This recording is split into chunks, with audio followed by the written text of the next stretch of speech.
چې قیامت سو وخت کې برپا شي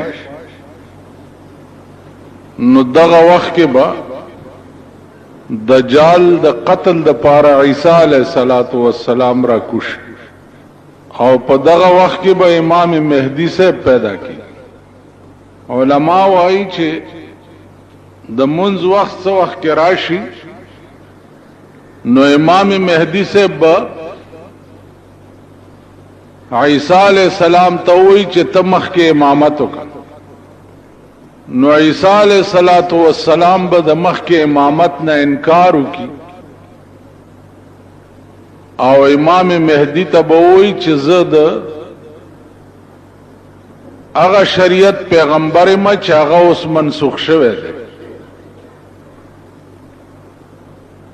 او ته د هغه شریعت امام چې کوم فی الحال رایج دی چې هغه شریعت محمدی دی صلی الله علیه وسلم. عزیزانو دا ټوله مسله چې څه وخت کې طے شي نو دغه وخت کې به حساب کتاب کیږي په شام کې.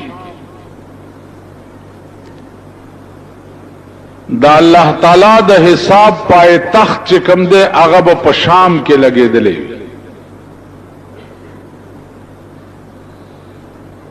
او دا ټوله دنیا د هر ګوټ نه به شام ته را روانه.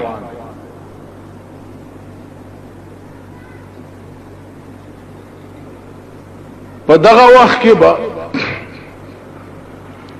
هر شیخ خپل دفاعین بهر کوي.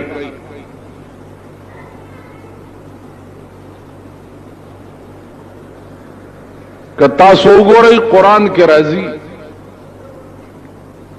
اذا زلزلت الارض زلزالها واخرجت الارض اثقالها وقال الانسان ما لها واخرجت الارض اثقالها. دا ځمکه چې دا بخپل دفاعین ټول بهر راوغورځي او ځان به صفا کی. ځمکه کې چې صد دفاعین دي دا څومره بنی آدم چې پکې خښ شوي دي یا نور هر اشیاء چې پکې ده دا به ټول بار راوغورځي.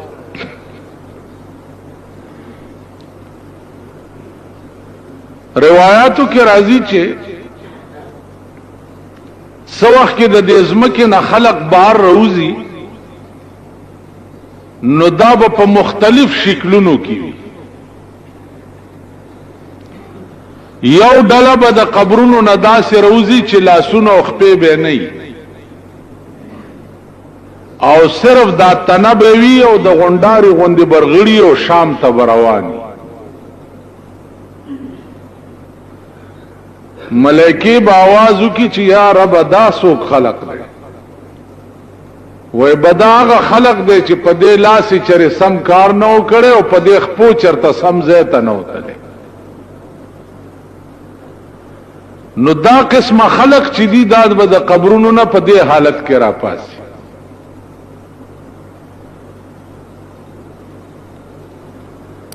اوس خپلو لاسونو خپلو خپو ته کتل پکار دي چې اسې نه چې دغه ډله کې مونږ نشو چرته زمونږ لاسونه چرې حلال نه کوي او زمونږ خپې چرته سم کار پسې نشي.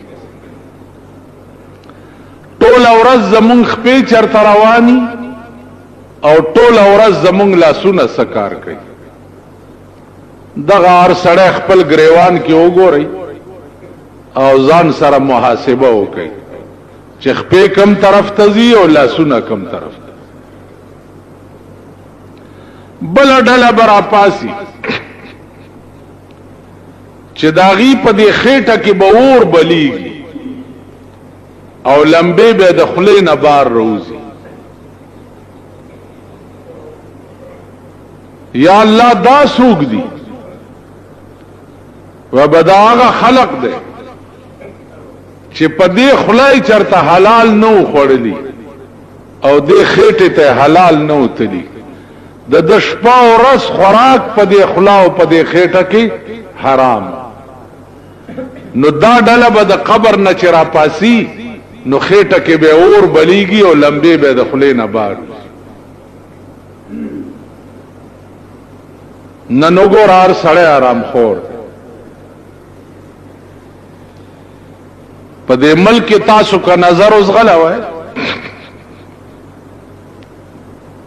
نو علال خواره بدر ته هغه خلق هم ښکارا نشي.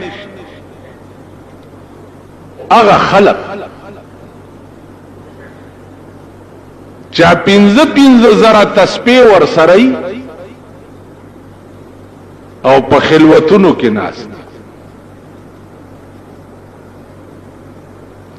زکه دا وی خوراکم چې ده زمون ګټه ده. نو مون خوی مردار خواره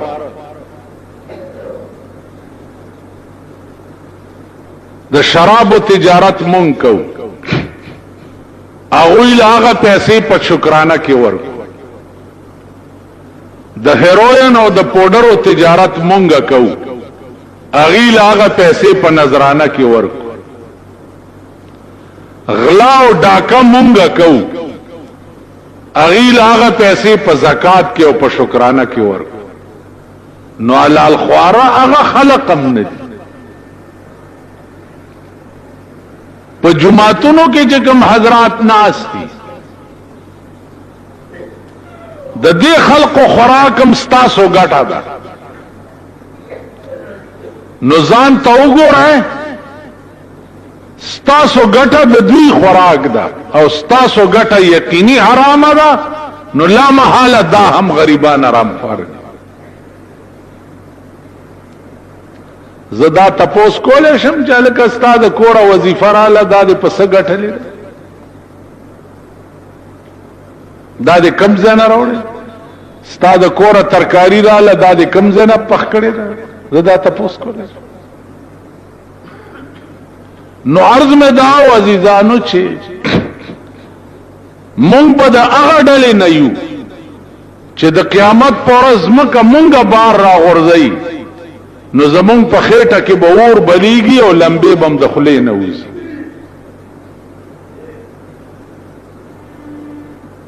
بل ډله برا پاسي